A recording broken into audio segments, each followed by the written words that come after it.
All right, so today we are going to dive deep into the Yuan dynasty. Right. And, our listeners sent in some really fascinating stuff about the Yeah. Yuan. And I have to say, even I was pretty surprised by some of what I learned. Yeah, me too. Yeah. Me So too. we're talking about nomadic horsemen who conquered Yeah. like most of Asia, basically, and built like the largest continuous land empire Right. ever. It's crazy. Yeah, just let that sink in for a and sec. To really get a sense of the scale of it, you have to go back to the Mongols themselves. Yeah. These incredible warriors that came out of the Central Asian steppes. Right. Just amazing horsemen. And that brings us up to Genghis Khan. Oh, yeah. Right. His original name was Temujin, Temujin. which honestly sounds even more badass. I know, right? Yeah. Yeah. You can't make this stuff up. So this guy, he managed to unite all the Mongol tribes. He did. And with their combined might, carved out this huge chunk of territory, huge across northern China. Mm-hmm. But it was his grandson, Kublai Khan, Of course, who really took the reins and finished the job conquering southern China. Yes. And establishing the Yuan dynasty in all its glory. And the empire that Kublai inherited was absolutely massive. I mean, we are talking about a territory stretching from the Pacific Ocean all the way to Eastern Europe. It's the largest continuous land empire. That's incredible. In human history. And even today, that's an incredible feat. Yeah. And to manage this vast territory, they divided it into khanates, which were essentially like smaller kingdoms ruled by different branches of the family. So it was a clever strategy. Right. But it also, I think, planted the seeds for future conflicts. Oh, interesting. Okay. And instability. So they conquer China. Right. Set up these khanates. Right. But what was it actually like? Yeah, good question. To live under their rule? I mean, here's where things get interesting, get really interesting. So they decided to be rid of the traditional Chinese civil service exam, which was the system that they'd used for centuries to select hundreds of government officials. Yeah. And instead, they started appointing foreigners to these positions. So people from outside of China. Yeah, people from outside of China to these really powerful positions. Yeah, total flip of the script. Completely flipped the script. What was the thinking behind that?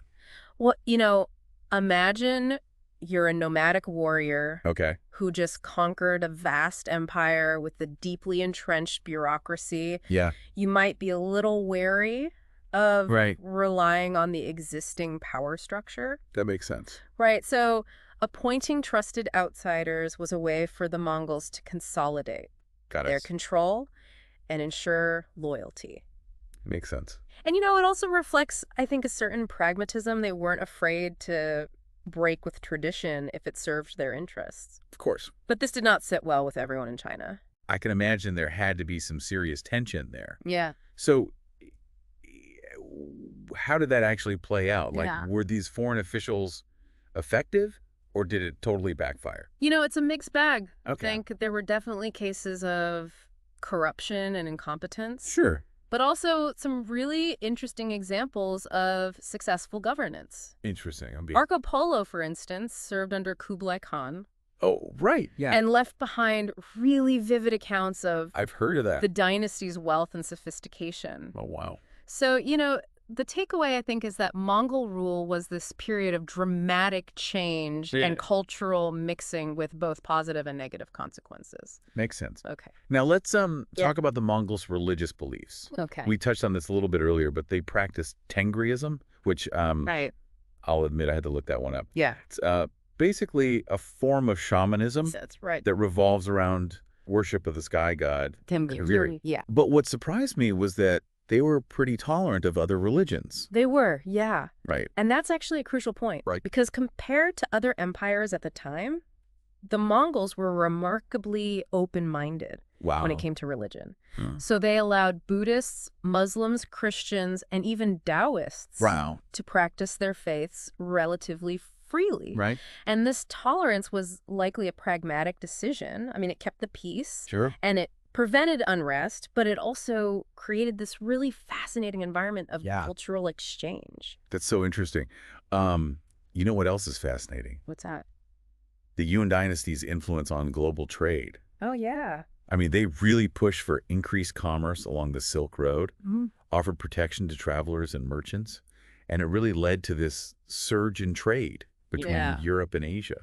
Did you know that Europe actually benefited significantly from this exchange of goods and ideas? This was a period that saw the transmission of everything from gunpowder and printing to textiles and spices. That's incredible. Yeah, you could say that the Yuan dynasty played a key role in connecting East and West. Wow. And kind of paving the way for the interconnected world that we live in today. That's an incredible legacy, but as we know, all good things must come to an end. I do.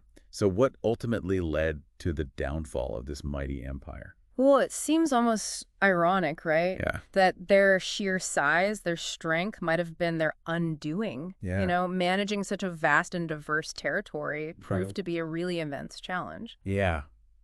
I can imagine. Plus, the Mongols themselves were totally outnumbered by the populations they rule. I mean, there simply weren't enough of them to maintain control indefinitely. Of course. And then, of course, there's the dramatic story of the failed invasion of Japan. Oh, yeah. The Mongol army and their fleet were completely devastated by this massive typhoon. I've heard of that. Yeah. The Japanese called it kamikaze, the divine wind. Wow. And it really became this symbol of Japanese resilience and the Yuan dynasty's vulnerability. Wow. It's almost like a Greek tragedy, you know. It is. Their ambition ultimately leading to their downfall. Yeah. So to wrap things up, the Yuan dynasty was a truly unique period in history. For sure. These nomadic warriors, they built a massive empire, integrated elements of Chinese governance, and left this really lasting impact on trade and cultural exchange. Totally. And, you know, it leaves us with a pretty tantalizing what if. Oh, yeah. What if the Mongols had succeeded in conquering Japan? Wow. How would that have changed the course of history in Asia and beyond? That's a great question. It's definitely something to consider as you continue exploring this fascinating dynasty. Yeah, thanks for listening, everybody. Thanks.